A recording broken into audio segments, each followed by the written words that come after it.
Welcome back, ladies and gentlemen, to the Perakee podcast. I am your host, Brad Mulhall, and with me today, I have Brandon Thomas from Expanding Reality. And this man has expanded my reality in many ways, and that's a lot to say because I've been an edge pusher, a consciousness pusher, a freak and a geek since I was 12, 13. There's not much I haven't heard of. And this guy's been coming up on my radar again and again and again on my favorite podcast. And I thought, shit, what was it, a month or two ago? I'm like, I'll check this guy out. So I've basically, fortunately enough, my job allows me to listen to podcasts all day. I've devoured his entire catalog, which I believe is at 78 now.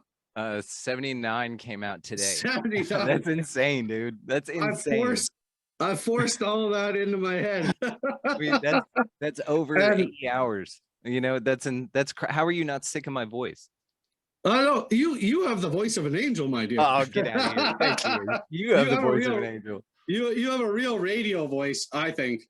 Oh, I'm grateful. My dad's the only one that says, "Oh, you have a really good voice." But everybody hates their own voice. When I listen, I have a hard time listening to my own podcast. No. You got a good low mid-range thing going on. You've got a great voice. Oh, okay, thank you. Yeah, my dad says I'm good. Well, yeah, and you're jovial. You can tell it just by audio. You know, whenever I listen to your show, I was like this just audio quality to it that you can tell how you are, and you're just who you are on the show because you're so altruistic, you're friendly, you're kind, you're warm, you're charismatic, you're fucking adorable.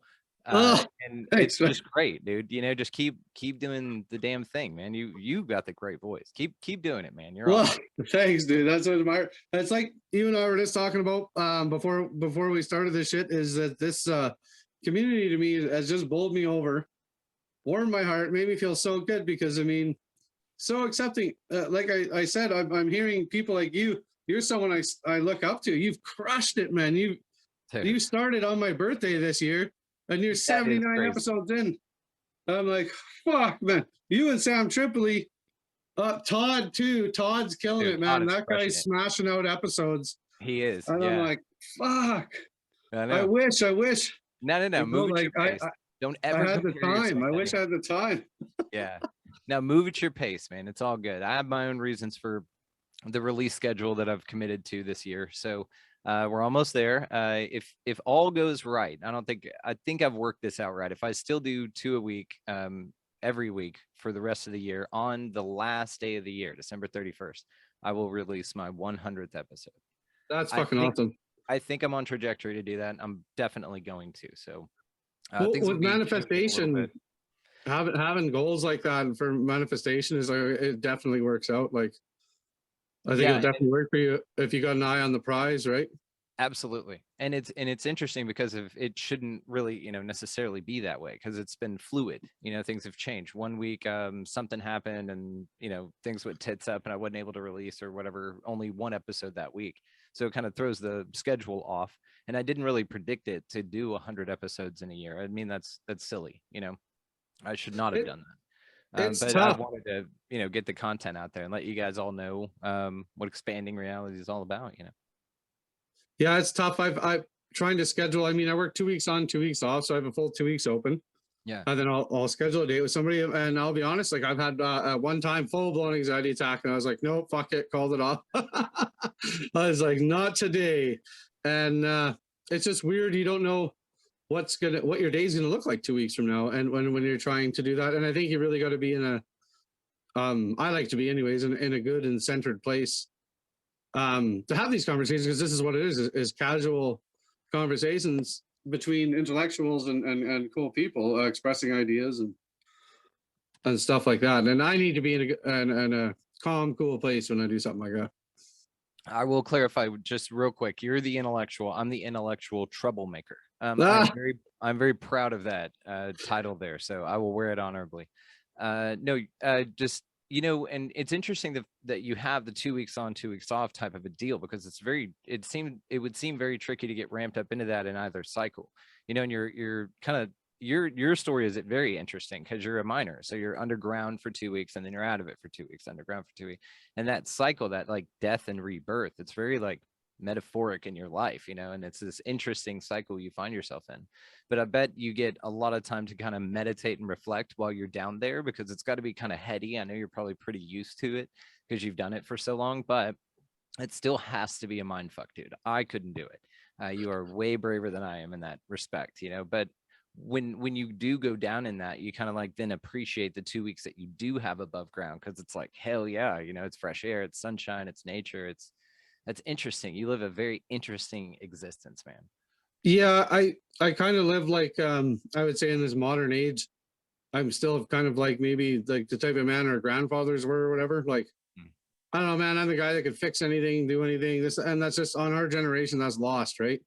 Yeah. I don't call a plumber, I don't call a guy for my furnace. I'm a mechanic, I can build railway, I'm a heavy equipment operator, I'm a driller, I'm a blaster, I'm a carpenter, I'm an electrician, I'm a mechanic, I'm just whatever's set in front of me, I'll overcome it. I'll figure it out. I'll do it. And I think it's a weird thing in this realm of people that we're in. They're spiritual. They're very soft and sensitive people. And I'm a very soft and sensitive person. But that's something I definitely hide in my regular everyday life as a minor. We're talking, I work with pretty much criminally insane people. It's like these, you'd have to be to go down underground for 2 weeks, right? These are very top flight alpha males, right? Like fucking, right. Oh yeah, they're not people to be messed around with. So the swinging dicks. Yeah, big time swinging dicks. And I can I hold my own just fine there, but it's like I don't think almost any of them know that I have a podcast. It's not on their level. It's not anything they're going to be interested in. It's not, I don't even bother. I spam it when I put out an episode and I get surprised. I'm like, I kind of go down, oh, maybe they'd be in, maybe they wouldn't, maybe.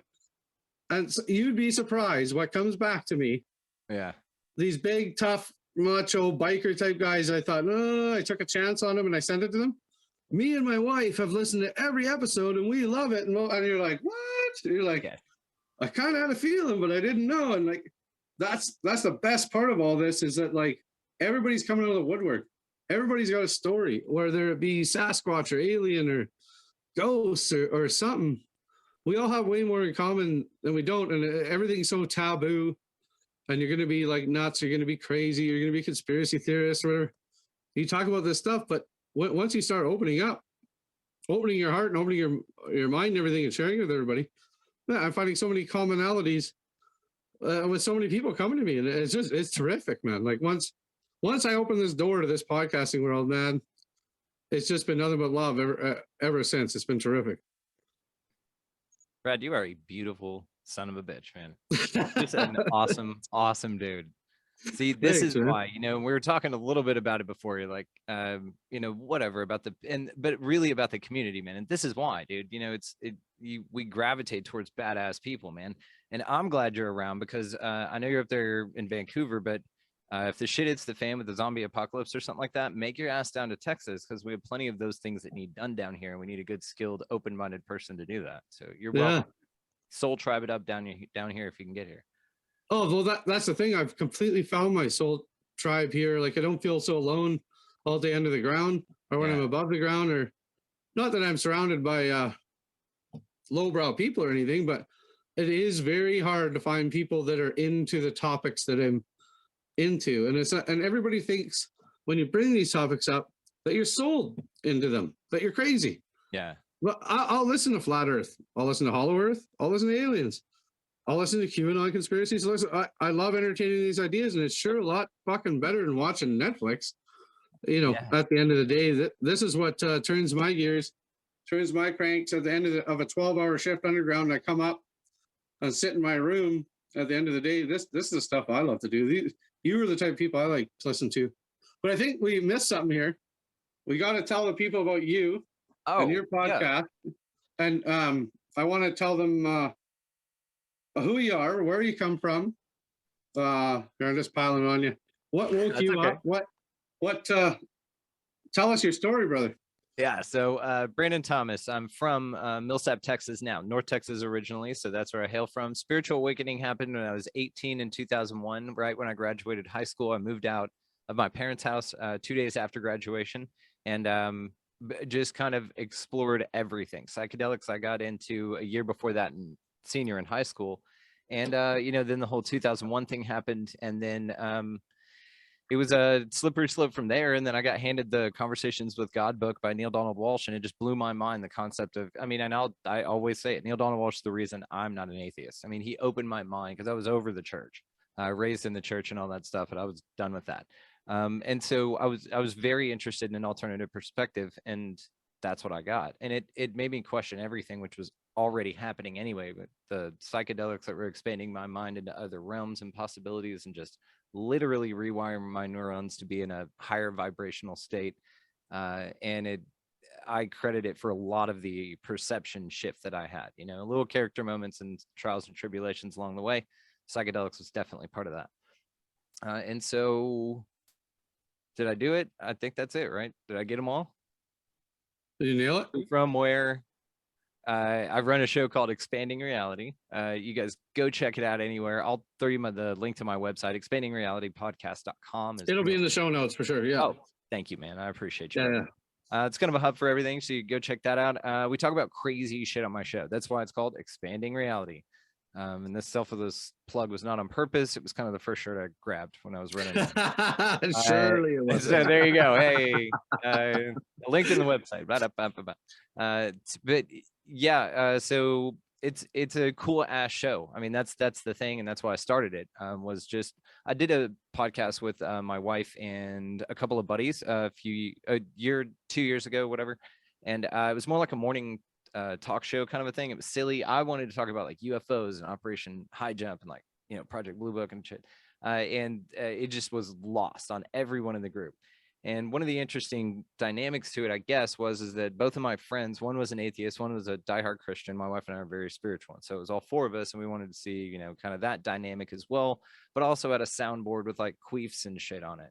So we didn't really take it, seriously, but it definitely cut my teeth on podcasting and audio and, all of that stuff. It laid the groundwork for hosting and, all that kind of shit. Anyway, so then we put that down for a minute. COVID happened, whatever. And then I was like, always had the itch. I was like, I got to keep doing this. I love this. I don't know why. I had just found out about podcasts like 3 years ago, and of course, me too, brother.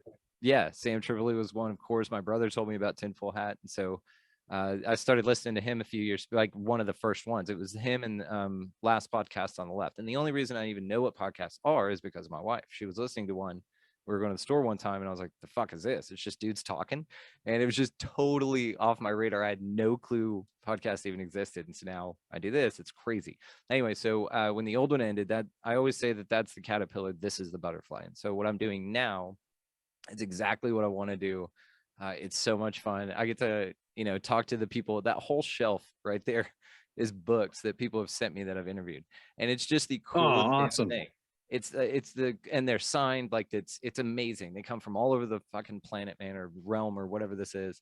And it's just the coolest job ever. I'm in the studio till 1, 2 a.m. a lot of times. And then that alarm goes off for the 3D job at 4:30, whether I get sleep or not, you know what I'm saying? So it's definitely a passion. But I love it. That's what fuels it, man. So anyway, what is your 9 to 5? I don't know that. I'm in sales. We'll just say that. Yeah. And right. then but it's fading very fast. So anyway. Oh, okay. I blow up rocks. Yeah. But yes. So anyway, the show's super dope. I've had just the honor of speaking to the most incredible people, and it's been awesome. And so dude, I'm grateful for your kind words, by the way. I just kind of let you say that, and just thank you so much for what you said about the show, man. Oh man, your catalog blows me away. Like I really resonate, I guess, with all the star seedy type of people that you get on there. Gotcha. I was told at 14 that I'm a Pleiadian alien spirit that's incarnated here to save the world. And I read the books when I was like 14 when I got them, and then read them again at 30. And all the parts about the lizards and the reptiles and the holograms and all, I'm like, whoa! Yeah. What? At 30? Yeah. I was like, holy, like it really resonated with me when I was 14. Do you feel this way? Do you have these dreams? Do you have such and such and such? And it really did. And it was again when I hit it at 30. being of a conspiratorial mind and being open to all those things, and I've heard of all these things, I was like, man, these people, when I don't know when Bringers the Dawn was written, I don't have it on me offhand, but I was reading it in 1994.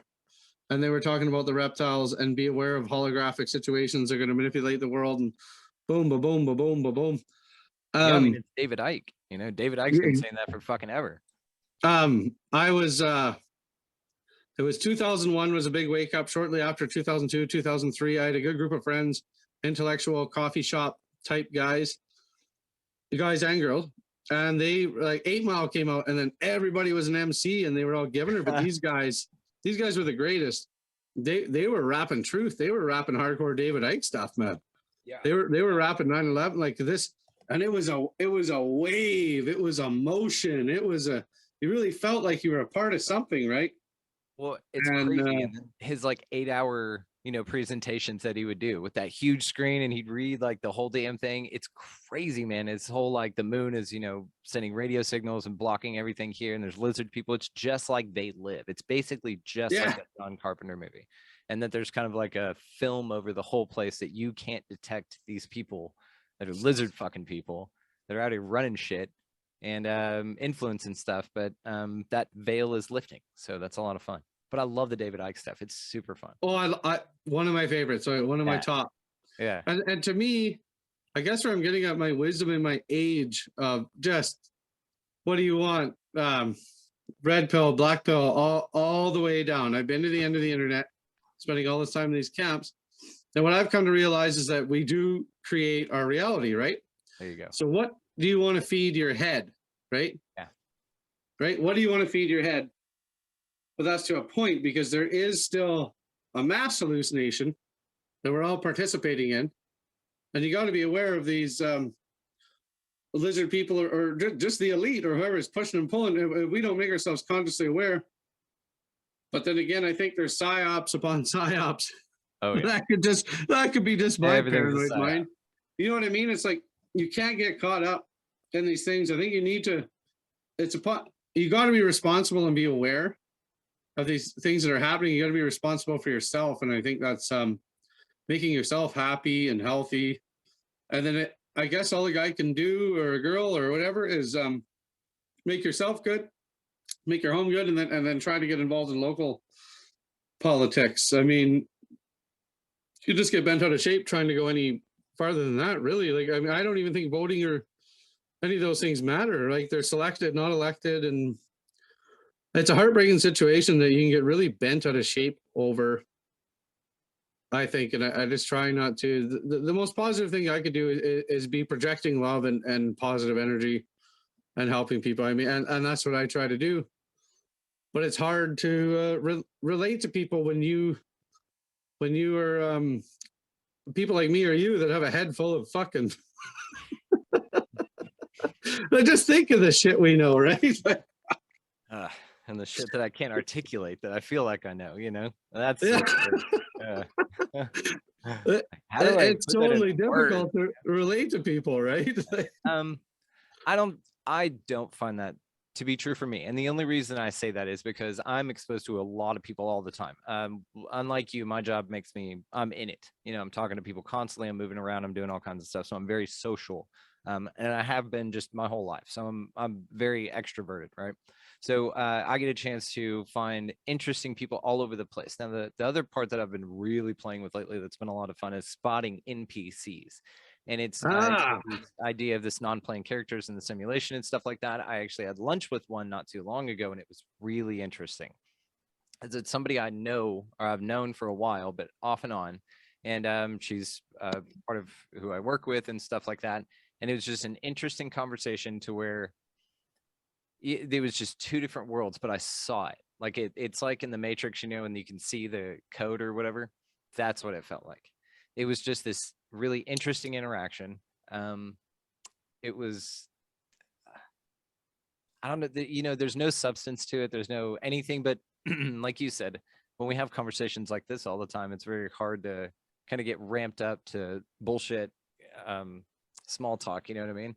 And so with those people, I'm just seeing them differently is all I'm saying. I see like this code again, You know, that's what I feel like I'm seeing. And it's just an interesting thing to spot, like the people walking around by themselves with the, you know, It's chin it's tucked. hard. It's hard too, and for me, I see and recognize those things. It's hard to not have an ego. Like it's hard to feel like I'm not looking down on those people. And I don't Oh, want to. I know better. I know anything because I'm more conscious or aware of things. But I put a serious effort into it since yeah, I was no, and it's an listening observation. to Coast since I was a young kid. Like Hell I've yeah.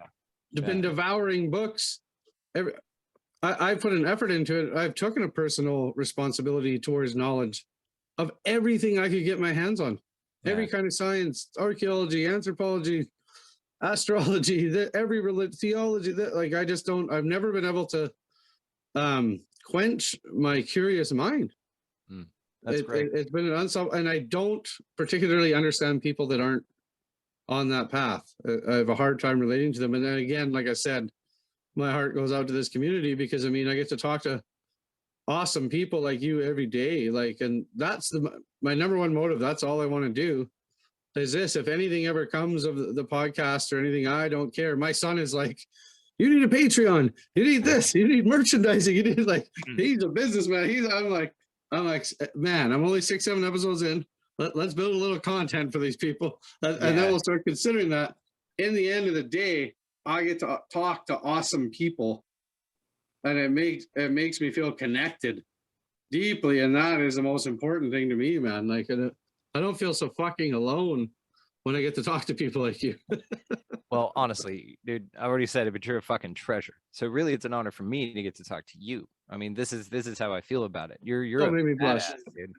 No, man, seriously, because it's all about connecting. It's all about just this is what it's about. And you've got to be where you are. You've got to be isolated because that's how this works. Now, the cool thing about like podcasting and connecting in this way, especially like Zoom and all this technology, you know, this has been the coolest thing ever. And this is part of the reason all the shit kicked off. Now, we've had these technologies for a while. I think the thing that lit the powder keg to start everything was the whole whatever happened last year. But it kind of motivated everything into this order that it is now, and it's beautiful. I mean, it's really cool the way that everything's just flying off. We're all connecting in a different way. We're all getting to talk about different things. And you know, the thing about the ego, whenever you look at people who aren't on the vibration or whatever, however you want to put it, it's not a hierarchy. It's an observer type of a deal. So you're like just observing and just knowing that whatever happens is what's happening. But you can really feel a separation of, I guess, intellectual maturity, you know what I mean, if that makes sense. And it's not like they're not dumb, it's nothing like that. It's just we choose, because from their perspective, my point of view is fucking nuts, you know, it's crazy, and that's fine, you know, that's what this is about. But also you said something that was interesting, that you wish everyone would wake up, and I think that we all agree with that. The other part to this, though, I feel that part of the experience you're having is to know that you're not that. Even though what you're doing feels good, you had to know not that to feel good about what you're doing now, because it's not that. And so you need that like opposition, and not even an opposition in a negative way. It's just the other, it's over there. And that perspective on it, though, will allow you to just kind of move on through it very smoothly, you know, and just be like, here we go. And it's easy. Cool. So, like, this is where I'm at. Lots of these fringe topics are the top type of things that will break somebody's mind free from the paradigm, from the social norms. But then again, as I said, as I've come to my understanding, and I'm not going to say it like you did, maturity, because I'm not mature at all. No, intellectual I'd say maturity. experience. You are incredibly intellectually mature. I'm not. I'm a fucking 11-year-old in a 39-year-old's Me body. too, man. Me Exactly. No, you're good. We're the same in that way. I just meant like you've got intellectual maturity. You know, like how to talk to people. You know, you're intuitive. You're empathic. Like you have these qualities about you that take. Oh, and the kids don't have that anymore at all. It like my kids are teenagers, and they all come and sit. And we're a joined family, right? So some kids are here, some kids are there from different marriages, and they come to the house and blah blah blah. Or people come, and they don't even say hi to each other or talk. Right? It's so scary. I'm like, are you socially retarded? No, don't say retarded. You can't say that. Blah blah blah. But I'm like, say hi to somebody when you walk in a room. How was your day?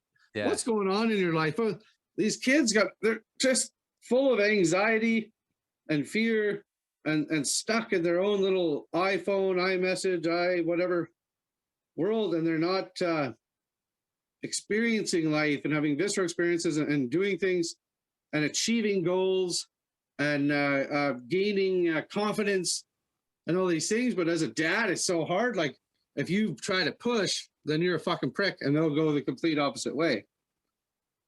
So I mean, I don't know what to do. Just tell them, yeah, play video games, smoke crack, eat McDonald's, and then hopefully they'll do the opposite. I'm at a loss. I try to be real with them, right? Because I come from school of hard knocks, old school. I mean, I'm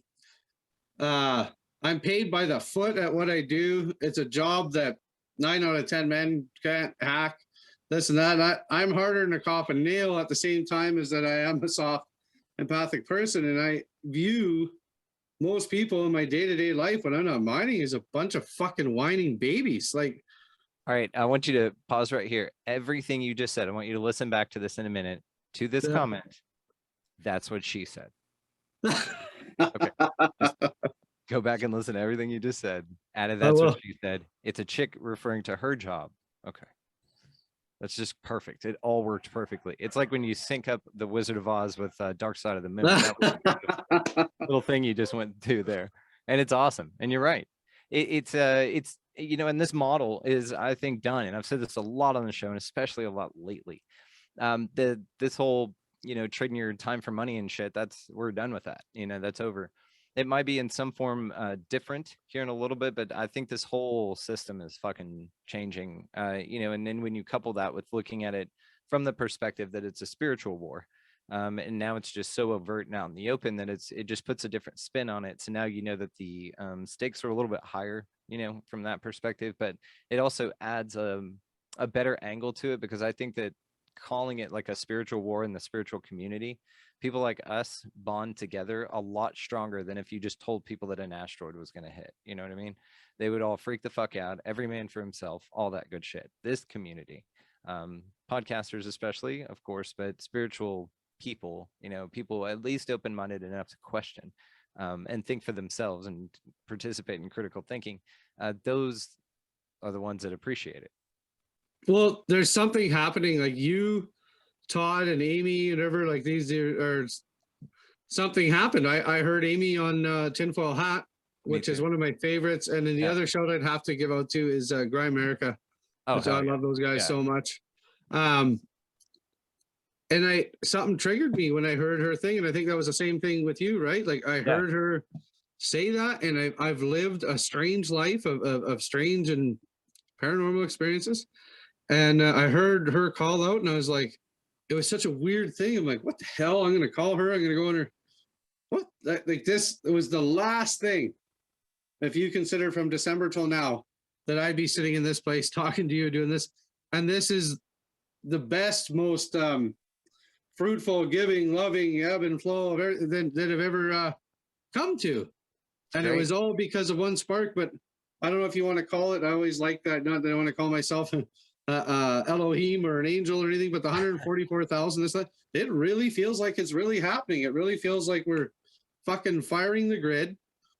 We're getting shit started. We're connecting. You're my friend. I'm in Vancouver Island, British Columbia. You're in Texas. Fucking Todd's Texas. In Georgia. Yeah. Amy's in Canada. Amy's in Toronto, just outside of Toronto. And like you said, maybe we've all been specially placed to fuck shit up. Goddamn right. It kind of feels like it.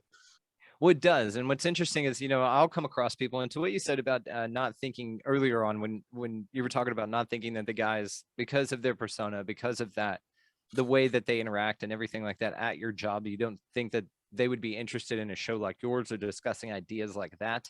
It's interesting because all of them probably thought the same thing. And I'd be curious to know how many of them had already listened before you said anything, like you said with the message. And it seems like that we all have or a lot of us have these masks, and you wear these masks around other people, but underneath, it's just you holding this thing up. All you've got to do is release it and let it down and say what you want to say and just do it. That's your role as the light, and then see how many other masks come off. And usually it's all of them, man, because everybody, they're just doing that to fit in. It's a masculine thing, and it's an old kind of way of interacting, but it's still, I get it. I've been in industries like that a lot, and you give and take, you take it back, and that's how it works. But it just seems like a psychology, Big time. And like, I mean, as you've said, or as you're describing it, as you understand me, there's no hiding who I am. Yeah. Well, that's beautiful. That's what's so through. cool.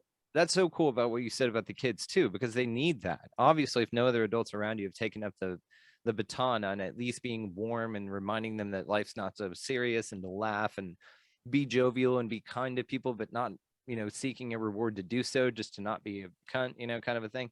Like, that's awesome. That's great. You're at least that example, Well, it's tough to be a parent, and like, fuck, I'm no good at it. I got my 2 daughters haven't talked to me since July, but who knows what it is this time. I'm transphobic or pissed them off or this. You don't know, like, the sensitivity of people these days is getting to the point of retardation. Like, you look at, did you watch the Dave Chappelle special? Absolutely. He didn't say fuck all wrong. And if you were reading between the lines, it's not even between the lines. He's trying to fucking tell you Black people haven't got the same rights or the same things in how many years of their supposed, since the 60s, since the civil rights actions, that trans get immediately. That's all he was pointing out.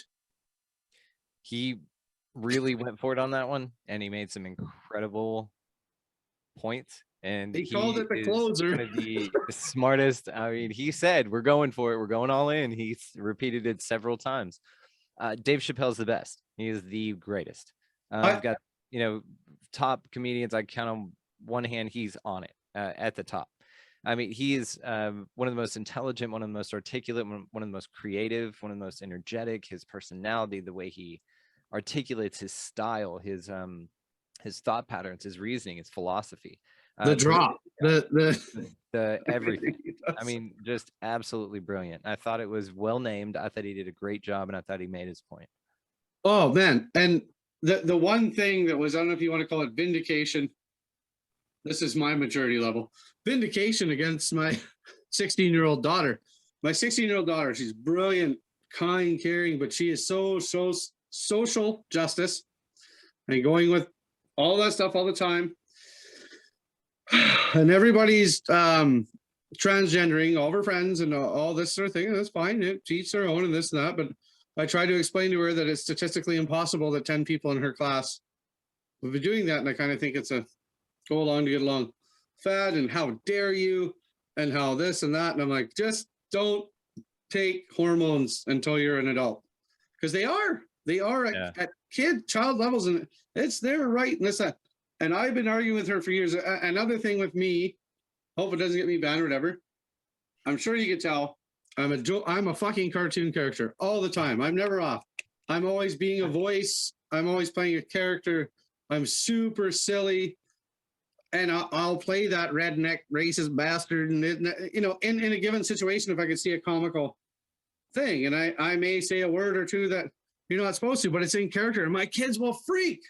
My kids will freak, and I'll be like, man, it's context. I'm like, my kids, obviously I raised them. They love Dave Chappelle. They love South Park. They're 16 now. And I'm like, you love Dave Chappelle. Yeah. So how is what I said wrong? I'm just goofing around. I'm just goofing around, pretending to be a racist redneck. Oh, that's not the same. Well, why isn't it?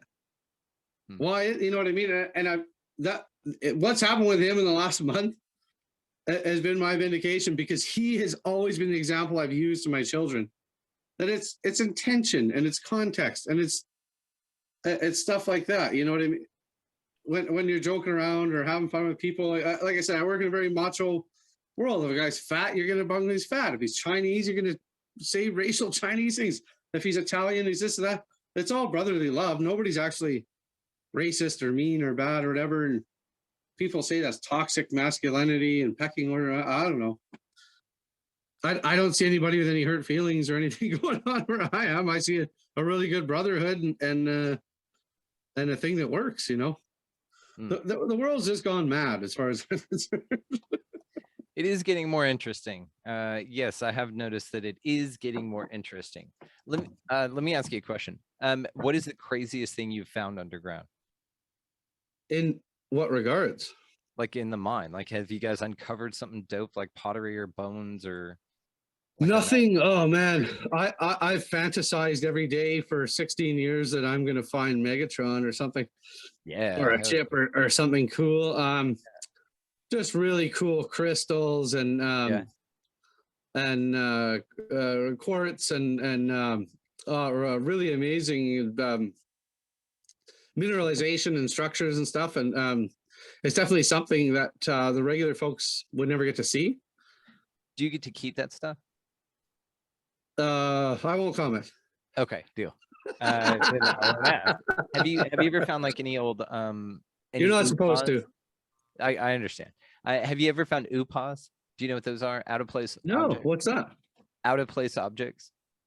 No, I have Do you not even found a Buddha statue or a sphere or you know what's funny is one of my favorite ones is that track hammer yes. that was found in Yes. Texas, I believe. Yes. Yes. That is, you know what that is? That is a hammer in a mine to spike your railway spikes when you're building a railway in a mine. But it was found in 400 million years old Yeah. coal. 4 million, yeah, 400 million year old coal. I mean, so are these guys just fucking smoking acid when they carbon dated it, or what the fuck? No, I've got a couple theories on this. I want to ask you about this. So, have you heard of like, okay, let's say that time travelers, right? Time travelers go back in time. Maybe they pick up like a Bill and Ted's type thing where they pick up a few different people from different time periods and then they take them all the way back and they snatch a dude like you out there working on the railroad and he's got his same hammer and they go and they're doing whatever mission like the Super Friends of Time Travel, which I don't know why the fuck nobody's done that before. Dude, did we just come up with the best idea for a show ever? I think so. Okay. So then you have I was just sitting here smiling. it's awesome.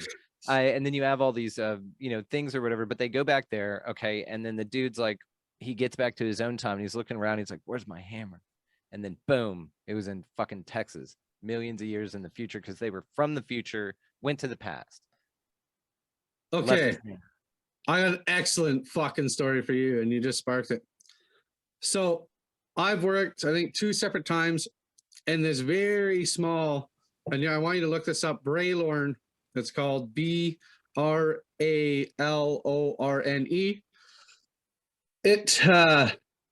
They've been mining there since the 1880s, 1890s, all the way. I mean, I think the last time I worked there was 2010, and it's awesome. The population is 57 people. That's they have awesome. They have a bar with a gas pump in front of it, way in the mountains in BC, and it's actually about a 1 range over from Whistler. I'm sure you're familiar with Whistler, and it's kind of the best kept secret. That's where they shoot all the extreme skiing, the extreme snowmobiling. So I would be there mining, and literally like fucking choppers would be landing next to the bar with all these extreme skiers and stuff. So that's who I got to hang out and drink beer with. It was pretty cool. That's cool. Here's the story. I think it was 2013, and I'd been there. They have an archives. They have a little museum. I think it's a little ATCO trailer or something on the edge of town. A lot of history there. Like I said, 1880s, they started gold mining there. And somebody pulled out this photo, and it's now dubbed on the internet the Braylorne Time Traveler. So, hell yes. What happened was in 1948, the bridge washed out. There's a town called Gold Bridge, about 10 kilometers down the road. And I mean, this is it's just BC's just fucking mountains, right? Right. And valleys and furious rivers. and you need to cross them. And so when a bridge goes out, I mean, this is a fucking huge thing. It's a big deal. Yeah. So they had the premier of the province come and the reopening and this and that. And it's like 1949, 1948. And man, people are dressed like Frank Sinatra, right? Yeah. Everybody's got a hat. Everybody's got a button-up, nice white shirt and a suit. They're at the opening ceremony of the new bridge, and you have a view. I think it must have been a guy standing up on the bridge, taking a view of the crowd for the opening ceremony. And there you go, right in the fucking middle of it, there's a guy in a printed tee with a fucking digital camera. And you know it, the picture, don't you? Yeah. I that's right where I worked, man. That's crazy. Now, a thing that most people don't know, I know because I've lived there and worked there 2 separate times for a year. Major gold shipments went missing out of there. Really? The gold truck left Braylorn on a windy, crazy road. These are roads that if you take a wrong turn, you're going down 1,500 feet, like sayonara. Yeah. They never found the fucking truck and the gold. Dude. Gone. So if you want to talk about time travelers and weird shit, that the trucks were gone that time. And if you want to dive deeper, people have even associated that Braylorn time traveler with Hitler's top SS. They have a guy in like Hitler's top crew, and they're like, look, it's the same guy. They had the bell, they had all those things. Who knows? I live for this kind of shit. I do too, dude. I live for it. I live for it. I love that. I mean, it still could be, and not even necessarily time travel. It could have been like a secretive aircraft that they were working on with anti-gravity and properties that they got from maybe a crash retrieval from an extraterrestrial interdimensional craft, something like that. And it had like tractor beam technology. So they could have flown the motherfucker over here, zoom the motherfucker up, and then boom. And that would make it vanish without a trace. Or the truck was never found. Or drive through a portal. They could have created a portal in front of the truck, driven right into it if they had that technology. Or yeah, time travel for sure. Because then you just do it and then just time travel to wherever you want to go. I wanted to ask you, you've done ayahuasca, and I've just a little background from me to you. Mm-hmm. I grew up in a place where the psilocybin mushrooms grew like blades of grass. Yeah, me too. So you just kick the cow patty over. Yeah. Just make sure you thump them right before you pick them, because then it drops the spores and then it makes more for other people, and then you take. I've been huge into that since I was like 12. Maybe that's why I'm such a weirdo. But I haven't saddled up and got the brass to do an ayahuasca yet. But you did, right? I did. Can you tell me about that? Sure. So I'd been, of course, curious. I've been a psychonaut since I've been 18. Did lots of copious amounts of LSD and mushrooms, of course, but I've not yet gotten the opportunity to do ayahuasca. And so the opportunity arose right when I was super curious about it. I ended up having my first ayahuasca ceremony on the exact 6-month full moon anniversary of my show. And so it's kind of like this weird, it's just the way it worked out. There was nothing planned about it, but exactly halfway through the first year of me doing this show, I got to do that. I don't know if that's significant or not, but it was also on like the Saturn moon or something. It was one in June, and it was the solstice. So it was kind of one like of those black cube motherfuckers. Maybe unintentionally, but maybe. I'm totally into it. I'm open. But it was crazy. It was amazing. So the whole setup was amazing. I did it out here in North Texas. I did not go to Peru or anything like that. So it's a dude I know, made a badass film, and he had a few other people that wanted to do it as well. And there's everybody there. It was my first time. Everybody else had already done it before several times. One dude had done it 18 times. This was his 18th, but I'll get to him in a minute. So we were hiking around, it's like I said, it was full moon. So we got out there early. There's nothing out there. It's 142 acres out in far north hill country in Texas. So I live an hour outside of town. This is an hour and a half away from anything else, away from me. And so it was way the fuck out there. So it's like, summer. And so walking around, set up the tent and all that shit. It was me and 5 people total. And that was it. And so, before everybody got there, I got there at a decent time, so I could just chill. And we went on a hike and everything around these, crevices and hills and through these valleys and these cedars and all that stuff. And we would see tons of little. So I just want to stop you for a second. You have cedar trees in Texas? Yeah. Oh, okay, yeah. I didn't know that. It just seemed too dry for me for my mind, but go ahead. Well, it's probably another type of cedar. It's a Texas cedar, so it grows more like brush, but it's really cool. Yeah, it's not necessarily, I think it gets maybe 20, 25 feet tall, and that's it. It's not the giant redwoods that we have here that are 300 feet high. Very different. Very different. No, this is a different kind of cedar. Oh, sorry for interrupting. Carry on. No, it's okay. So as we're walking, though, we saw a ton of poisonous or venomous snakes. No snakes are poisonous, they're venomous. So we saw a bunch of those. So I was like, okay, well, this will be fun. We're, make sure I zip the tent and everything, because there were copperheads, a bunch of them. And we were so far out, you'd have a real hard time getting to safety. And this is on the heels of me already being kind of nervous to do this in the first place, but ready, but nervous, right? but then he shows us the bathroom where we're supposed to go to the bathroom. And like, I heard, you know, you shit yourself and you puke everywhere and all that stuff. So I just brought extra clothes. Like, it didn't deter me. I just brought a change of clothes, right? And something to clean up with. And so the bathroom, though, if we were supposed to take a shit, or if we just could, or whatever, had to shit, it was this outhouse type shed. And when he opened the door, he interrupted 1,000 spider orgy. So I was like, man, I probably won't be using that. So just don't shit yourself. You know what I mean? So I was like, I don't want to bother the spider orgy in there. It was insane, dude. Insane. He was like, yep, you just go in there and then throw some kitty litter on top of it. It was an interesting environment. So we then we, got back to camp or whatever. Everybody was there. There was this dude that came in from, I think he just got back from Belize, something like that. Anyway, but he's originally from Venezuela. And so he travels around the world and facilitates aid and facilitates these ceremonies, right?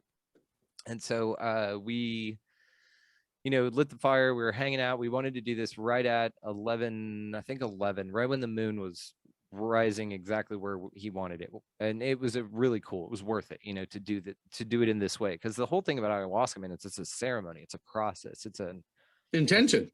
Yeah, absolutely. And it's very cool. And so what we do is that you walk around and make what's called an Arikana. And that's basically like a protection circle. Because with all these energies, you are shifting dimensions, you are inviting a bunch of stuff, you're opening yourself to the spirit world, right? And to the higher consciousness, like literally. And so you put up this Arikana. And so we went to the 4 points. We had, sage and smoke and a drum and all that. And he did the whole thing and he spit rose water and shit. It was so fucking cool. And you go to the 4 points, and you set up this protection circle and he's singing in Peruvian. And it was just amazing. And then we sat down and then he had us come up one by one, which I've heard different schools of thought. That's the other thing about ayahuasca too. Everybody's different. Every ceremony is different. Something is super sacred and you should never do it. The other person, that it's super sacred and you should never do it. There's some consistencies, but it's very, very different. And so it's interesting because number one, even if you were to do ayahuasca for the more than once with the same person, the same kind of curandero is what it's called, like your provider, your shaman. If you were to do it with the same shaman, no trip is the same. No two experience is the same at all. And so, but with this particular one, he called everybody up individually. The dude that done this 18 times, this was his 18th time, went up first. He goes up, he takes his drink, but it's this whole process. So you get up there and they, have the, I forget what the name is. It's a little, anyway, it's a little like leaf type thing. And they've got that going for music and they hit you with that. And then there's rose water involved. There's this thing that you're supposed to smell 3 times in each nostril. And then they do, it's just so cool. It's like the whole process is so cool. And so so he did his and he sat down and then another dude who was crazy. And then I got up and did mine. And so I did the whole thing, the rose water, the everything. It was really cool. And then they said, thank you. And we all said an intention before we went in and everything. And everybody takes it very seriously. It's this thing. And I didn't know also in ayahuasca, when you're in it, you're not supposed to talk to anybody. Because I'm like super social and I'm like, I want to talk to you about this and all that stuff. And they were like, shh, just save it for after the ceremony. I was like, okay. So anyway, that was interesting. But so I take mine, I sit down, we're all sitting around the fire. Full moon's out. We got the Arikana going. We've all partaken in grandmother ayahuasca. The dude has done this 18 times, starts getting up and walking around and pacing uncomfortably, like big time. You could tell he was very uncomfortable. You know how kind of when a, I don't know, LSD trip comes on and you start to get, the vibes. Yeah, the high rising vibes. Yeah. And that's exactly what it is. It's like static. Yeah. And so he's getting very uncomfortable and pacing around and moaning, starting to moan. And then he lays down and starts screaming, dude. His head off. That inspires confidence, on your first time. This is 30 minutes into the thing, and I'm sitting here, I'm starting to kind of feel it, and this is what's happening. And I'm like, okay, got it. This is what we're going to do. And I'm here for it. My intention was to be able to have a tighter communication with my spirit guides. And I feel like I got that, which is cool. I got clarification to that is what was interesting about it. But yeah, it started to come on now. This dude proceeded to scream. I mean, scream his head off, and talk in tongues and all that shit. I mean, not like a celebratory scream, like a panicked, terrifying, I'm in hell and I'm on fire scream, and demons are fucking me in the ass scream. And he did this for 2.5 hours.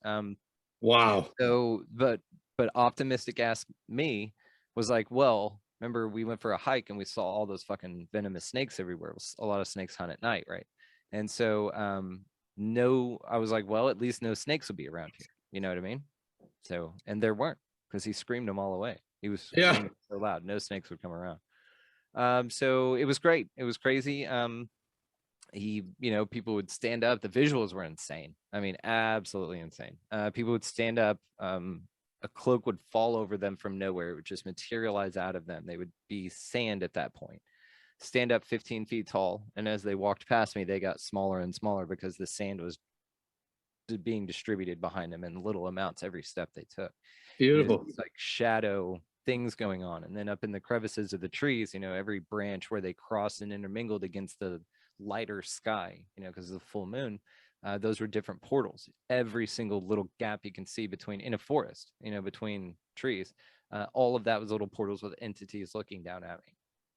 It was very, very interesting, and had a profound experience. And you don't get it all then, you kind of process it. There's like a decompression time, and then in the morning, because I was in it for about 7.5 hours, something like that, and it was very intense.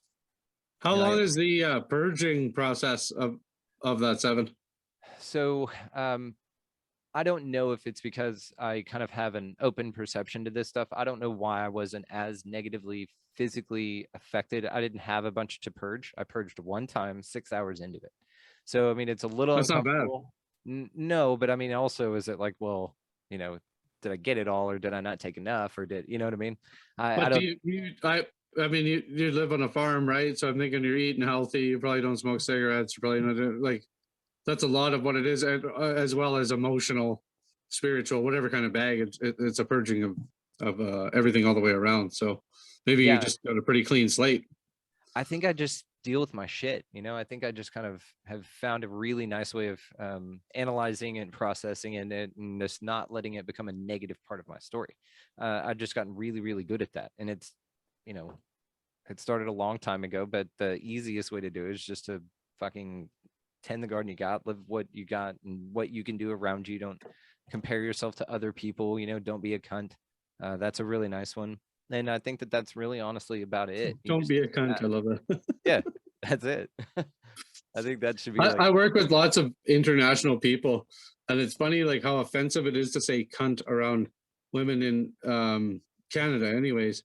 But when you work with Australians and New Zealanders, I mean, that's every second word that they say. It's funny.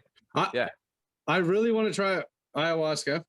For the one factor that would be like fully letting go. I think because starting at such a young age with psychedelic experiences and doing many of them, I can be on a head full of acid and like say you're somewhere, this is probably an inappropriate thing to say, whatever, say somebody's having a bad time and they want to go now.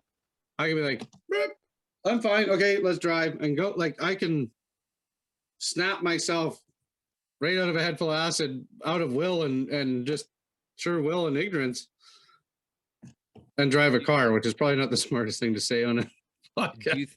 I can really grab hold of reality if I choose to on those things. So I would really like something that just smashes me right out to the other side, where I can't have that ego take control of it, I'd say because you're questioning, you're probably ready. I would just look into it, do a lot of research on who you've got around you that can facilitate that type of thing. Because you got some legit shit. There was something else I wanted to ask you about. I'm positive it was you, but I listened to a lot of freaking podcasts. You had I don't know if it was your theory or a theory you had heard or something you were talking about God and the devil and Jesus being the inverse and opposites of each other? Yeah, so not my theory, but I rattled off a bunch of scripture that backs this up from some research, and then I started looking into it, looking up those, and yeah, I mean, it's all there. And there's a few more that I added to it as well. It made a lot of sense to me. Well, and there's a book called Adam's Apocalypse. I just recently came across this. You got to check this out. So there's a book called Adam's Apocalypse, which basically is a book that the church tried to burn, and they burned successfully a ton of them. The story goes, and then a treasure hunter found a copy of it and then translated it, and it basically tells the opposite story of the Bible. That the snake is like the Morpheus character in the Bible, just offering knowledge. Like, hey, if you want to break out of the matrix, here you go. And God's actually a piece of shit and in servitude was Adam and Eve, who were just questioning. And so The they fallen woke didn't up want to serve. via, right, and they woke up via the tree of knowledge. And Adam's Apocalypse details all of this. It talks about this, and I think it predates the Bible. I'm not sure. I need to look into it further, but it's an idea I just came across, and I thought it was very interesting. But the Bible and the Satan is God in the Bible is crazy. I love that. I mean, because the more I think about it, the more it makes sense, and the scripture backs it up. Everything you've said, I mean, you don't have to quote the scripture or anything, but what you said was only confirmation for me. The term morning star is both Lucifer and Jesus, right? Yeah, and Lucifer, Satan's only, I think, in the Bible once in the original Hebrew translation, and it actually is because there was another saint that was running for papacy or something like that, papacy, and the saint running against him was Saint Lucifer. And so he made this whole damn thing up with the whole morning star and Lucifer, and it was referenced in that way, is what I've also heard some other researchers come up with. And I'm sure you're versed in the Sumerian with Enki and Enlil, right? Not super versed, but I've read a lot of fucking Zachariah Sitchin, and yeah, I've got a lot of the Anunnaki style stuff going. And the same thing was like, we were made to be workers. Yeah. Yada yada. Enki kind of was like, oh, you know, had a soft heart towards us, like our like Prometheus our chakras weren't lit up, nothing like that, and he gave us the bite, the fruit, the expanding our reality, our consciousness. He gave us that, and if you trace it down, I mean, that's the thing. You can correlate these stories from Egyptian to Greek to Roman to these stories over and over again are the exact same fucking stories. Yeah. And so, but is that the bad guy? Is that the bad guy that gave us the knowledge of fruits? You know, we're naked and we're not ashamed, you know, anymore. Like, is that really the bad guy? It's a crazy thing to think. And then when you start getting when you get Isaac Weishaupt in your fucking brain, dude, it's awesome. Starting to dissect everything. Just keep going. Don't let it run you. And you're dissecting film and rock stars and the stuff and all they're saying. They're kind of all saying they're on the evil side. Well, is that the evil side? Is that the igniting everything, igniting your knowledge? Is that the bad side? Are we living in a opposites world? You know? I have said for a long time that the things presented to you out there that have certain things in mind, the education, news, government, like I said, media already, and your health, all of those things are things that you should have autonomy over. Anybody telling you something about that and your freedom, anybody telling you something about that, in my opinion, can go kick rocks. And that's not that, I just don't resonate with that. And so it's not necessarily, and it took me a long time to get to this point, man, good, bad. It's just dark, light. It's over there. I'm over here. It's different. It's just the other. It's the opposite side to know what you are, because this thing exists which you are not, but you have to have it to compare yourself to come up with that understanding. And it seems like, I mean, the shift aside, because a bunch of crazy shit's going on now in particular, but it seems that that's the way that it works, in my opinion. I mean, and the politics thing, man, I look at it now like wrestling. Like I see how fake it is. It's not real at all. And it's kind of like the, you know, people who still talk about, can you believe what Joe Biden said? And can you believe Trump said that? I mean, I look at it like when they say that, kind of like what we were talking about spotting a NPC, when they talk like that, I just hear, did you hear what Macho Man Randy Savage said? And oh my God, Hulk Hogan did this. And then the Junkyard Dog said this. Those are old wrestlers, by the way, kids. But Scooby-Doo and Shaggy. Yeah, there you go. Yeah. And so it's like this, you know, it's them describing like an episode of like 24 that they saw. That's how relating politics to me is. It's just a narrative. It's just a story. It's just over there. And yes, none of it matters. Like none of it fucking matters. So your autonomy, anything against that, you should question it. but it could be nefarious. And I think that it exists in that way, again, so that you have something to calibrate your existence and how you feel and where your efforts go.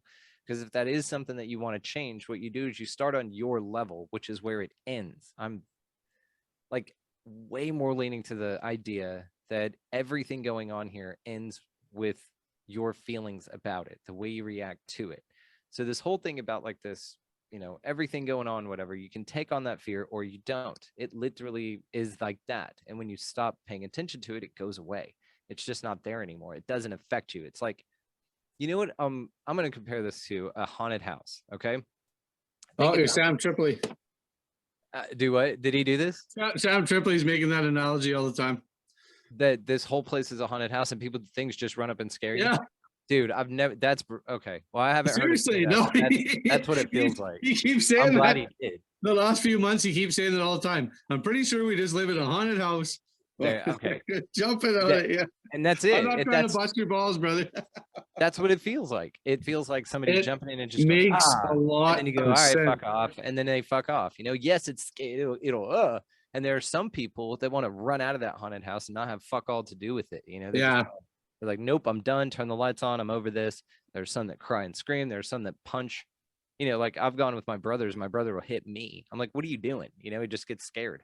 So now you're beating up on the people you came with, all over fear that's manufactured. The other thing about this on a soul level, if you want to jump way back, it's exactly like a fucking haunted house because you chose to go into it. Not only that, you signed up, you volunteered, you stood in line, you drove there, you got together with friends, or you and your wife got a sitter and you took time. Like it was deliberate. You wanted to go in this haunted house and get the shit scared out of you. Maybe that's what this 3D realm is. Maybe that's what it's like Pac-Man. You're running around eating pills, being chased by ghosts. Absolutely. There you go. Yeah, it's like that. That's exactly it. But the ghosts are, that scary thing going on the news. That ghosts are people trying to freak you out with their crazy ideologies and telling you how to live your life. Those are the ghosts in this that are chasing you and trying to eat you. But the interesting part is all you have to do is walk away from it, turn it off, shut it down, do something else, go outside, like read a book, do something else, play with your kids. God damn it. I've always been abstract minded, always not like I said, at a young age, I knew the narrative was bullshit since like 2001.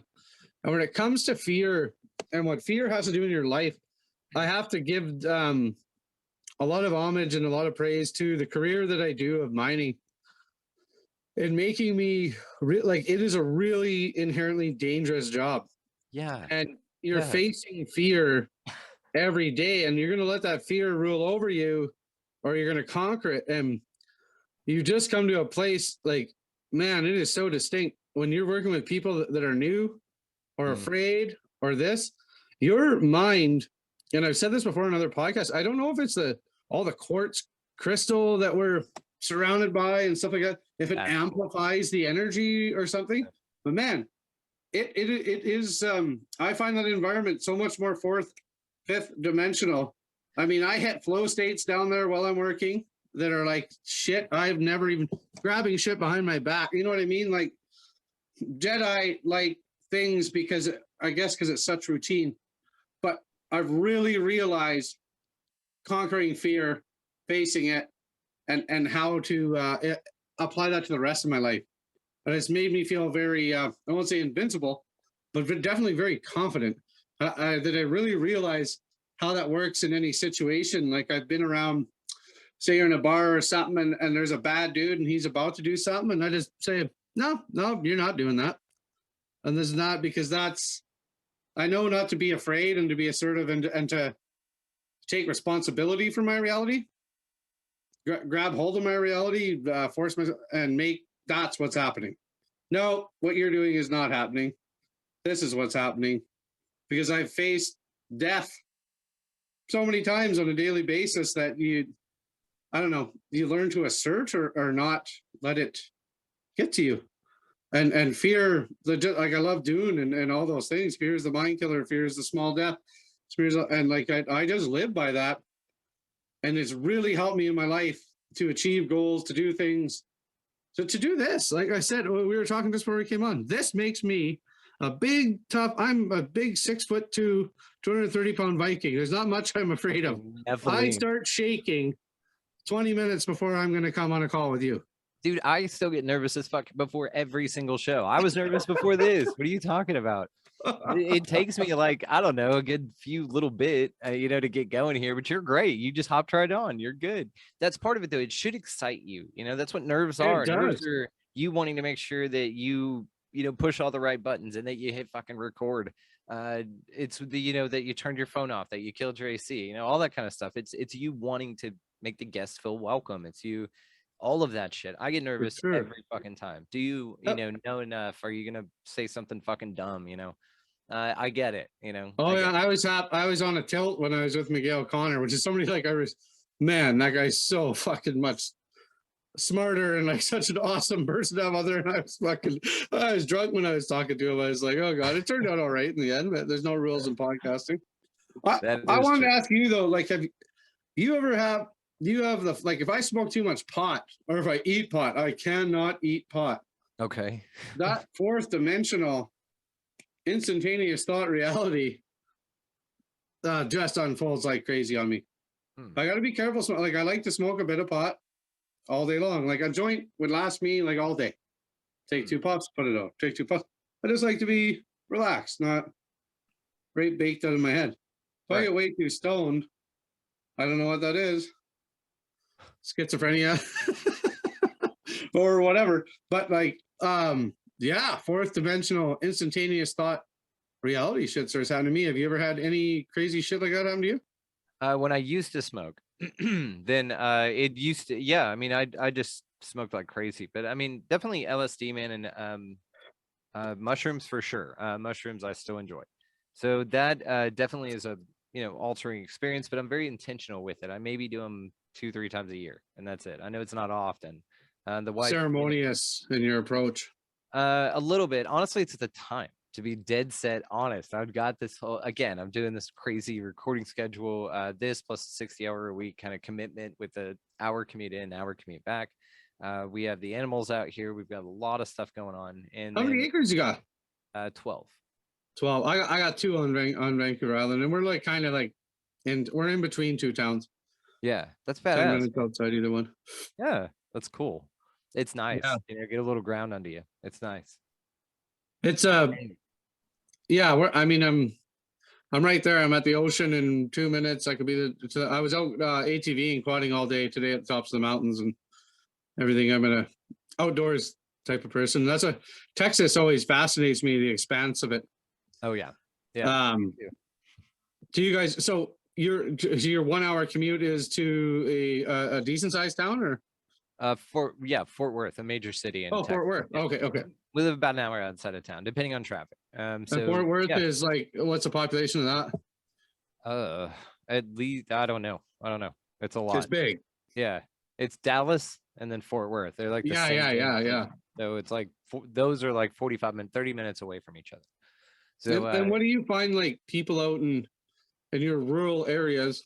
Do you talk about that? Do you let the freak out? Are you yourself? Can you be yourself and talk? Because they're pretty libertarian, like old school libertarian type of freedom type of people. But I know rednecks, and I imagine you're probably surrounded by them.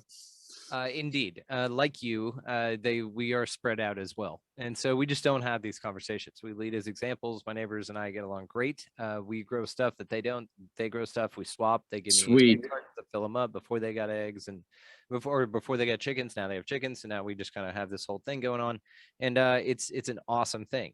I was talking to Andre on his show, Ascension of the Chessman, the other night, and we were talking about how when I moved out here, it's, we lowered the amount of people we live around, but we dramatically increased the quality. Everyone else can do anything for you.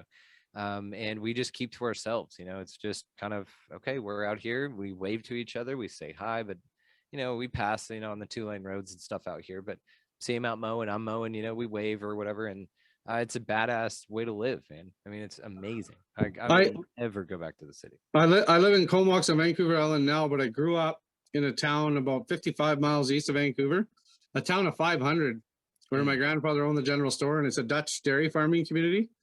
Nice. and very small and but very close knit, like you say. Like if somebody's baling hay over there, everybody goes over and helps. Despite differences or this or that. It's a home. Yeah. I could still go drive there. I haven't been home. I haven't lived there in 10 years, but I could go drive through that town today. Feel free to pull into any home and go up and have a beer or have a tea. Yeah. Great people, just great, good country people are good people.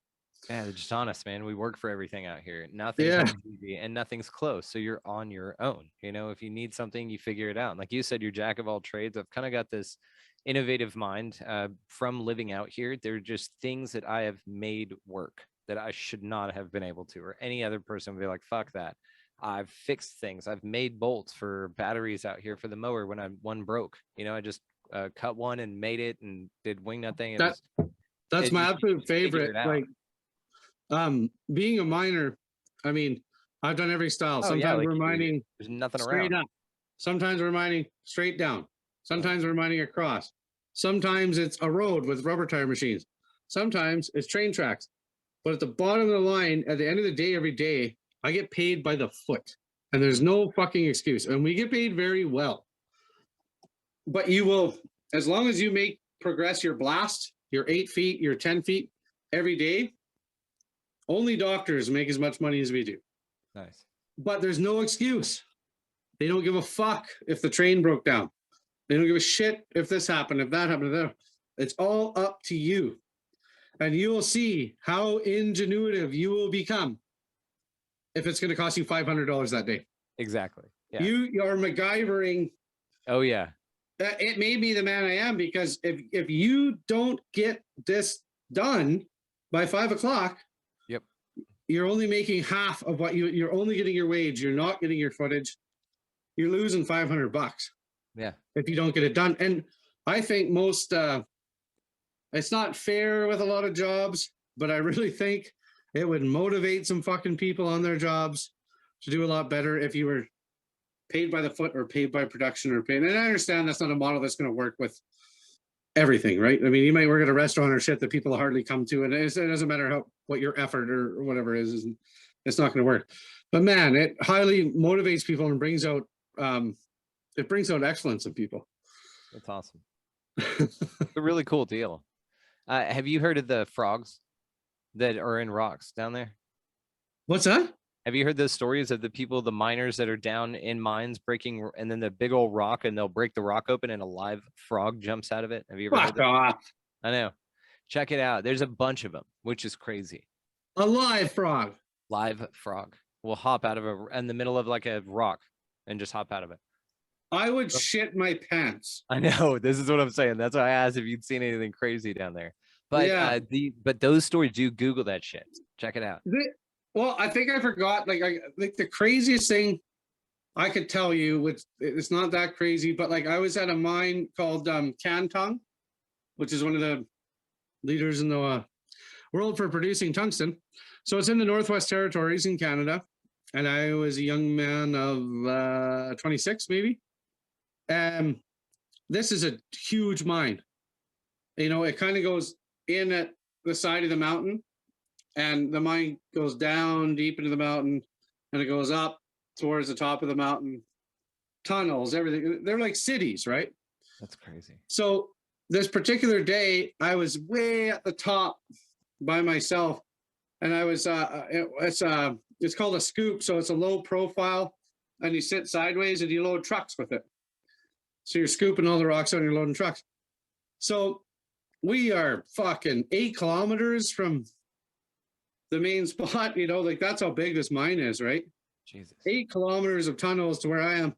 So the trucks are coming to me about every 45 minutes, and I load one up and then it leaves. And then I sit there, and I mean, this is before iPods or any of that shit. Right?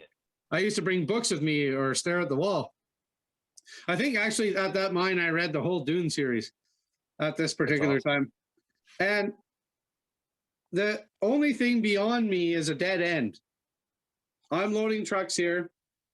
It goes about another 200-300 meters, and it's a dead end.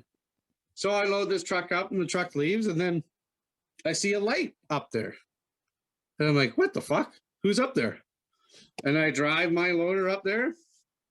Nothing. There's nobody up there. Weird.